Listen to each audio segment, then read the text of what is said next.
وہ دو کلمے کیا ہیں؟ سبحان اللہ و بحمدہ سبحان اللہ العظیم. یہ دو کلمے.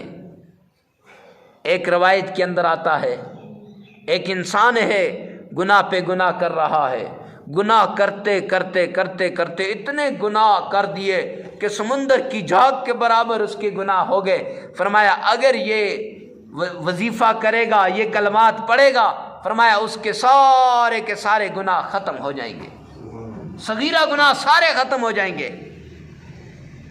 یاد رکھنا کبیرہ کے لیے اللہ رب العزت جب تک کسی سے معافی نہیں مانگو گے، جب تک جس کا حق کھایا ہے اس سے معافی نہیں مانگو گے، جس کی غیبت کی ہے اس سے معافی نہیں مانگو گے، جس کی چغلی کی ہے اس سے معافی نہیں مانگو گے، جس کی چوری کی ہے اس سے معافی نہیں مانگو گے، جس کے خلاف جھوٹ بولا تھا اس سے معافی نہیں مانگو گے، اس وقت تک کبیرہ گناہ معاف نہیں ہوتے. یہ صغیرہ گناہ کی بات ہو رہی ہے. فرمایا سارے معاف ہوں گے. اور ایک روایت میں آتا ہے کہ ایک آدمی چاہتا ہے میرے اولاد میری فرما بردار بن جائے، میرے گھر کے اندر خوشیاں آ جائیں، مال و دولت میرے گھر کی لونڈی بن جائے.